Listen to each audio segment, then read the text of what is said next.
नमस्कार, आपण पाहत आहात बहुजन हिताय न्यूज, जनसामान्यांचा बुलंद आवाज।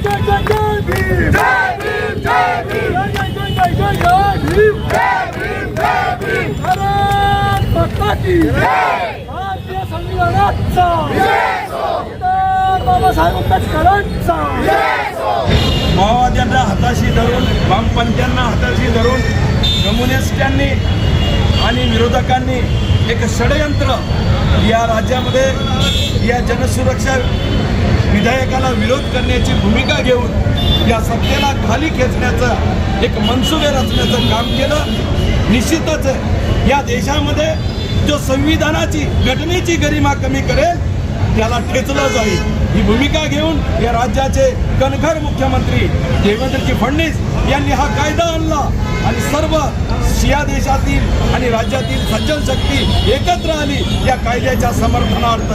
मला खऱ्या अर्थानं माझं भाग्य आहे, विधान परिषदेच्या सभागृहात मला या कायद्याच्या समर्थनार्थ बोलायची संधी मिळाली आणि खऱ्या अर्थानं जे या कायद्याला विरोध करतात त्यांना खऱ्या अर्थानं त्यांचा समाचार घेण्याची सुद्धा मला भाग्य लाभलं। निश्चितपणे ज्या पद्धतीने काही जातीमध्ये तेढ निर्माण करून जाती चळवळींना खऱ्या अर्थानं पूरक असे कार्यकाम करणं आणि शेतकरी चळवळी उभ्या करणं, कामगार चळवळी उभ्या करणं या माध्यमातून सामाजिक अराजकता शहरामध्ये निर्माण करायची, समाजामध्ये तेढ निर्माण करायचं आणि हे मनसुबे घेऊन जे काम करत आहे त्यांचं कंबर तोडण्याचं काम या सुरक्षा विधेयकामध्ये आहे। आणि निश्चितपणे जे वामपंथी, जे लाल डोके आणि जे कम्युनिस्ट आणि कम्युनिस्टांना समर्थन करणारे जे काँग्रेस आहे यांचे डोकं ठेचण्याचं काम या सरकारने केलं। त्याच्यासाठी ही सर्व सज्जन शक्ती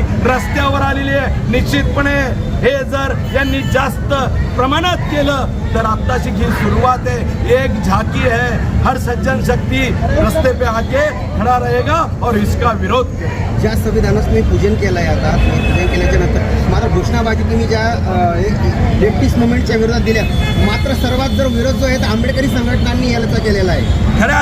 खऱ्या अर्थानं एकीकडे म्हणायचं आम्ही संविधान बदलतो आणि दुसरीकडं फुले शाहू आंबेडकरांचे फोटो लावून भाषण करायचं, त्याच आंबेडकरांच्या संविधानाची गरिमा कमी करायची, त्याच आंबेडकरांच्या संविधानाला पायदळी तुडवायचं, हे मनसुबे रचले। फक्त या राज्यातलं सरकार अतिशय प्रगतिशील झालेलं आहे। या राज्यातलं सरकार सर्व देशामध्ये ॲग्रेसर आहे आणि त्यामुळे त्यांना खेचण्याचे मनसुबे ज्यांनी रचले तेच हे कामं करतात।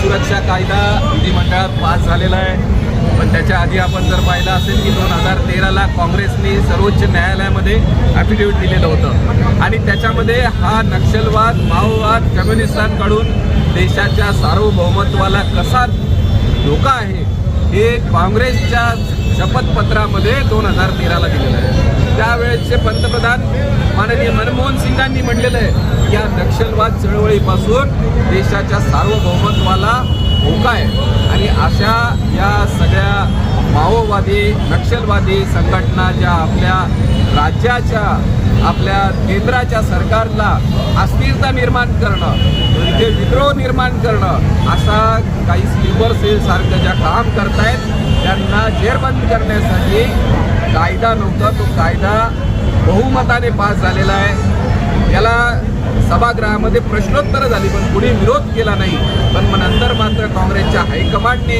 आपल्या राज्यातल्या नेत्यांना सुनावल्यामुळे आता हे उशिरा सुचलेलं शहाणपण घेऊन हे सगळे विरोधक जनतेमध्ये येऊन या देश रक्षण करणाऱ्या कायद्याला विरोध करतायत, हे आपलं दुर्दैव आहे। आज आम्ही सगळे देशभक्त इथे जमून या कायद्याचं समर्थन करीत आहोत। शहरी नक्षलवाद जो म्हणतात,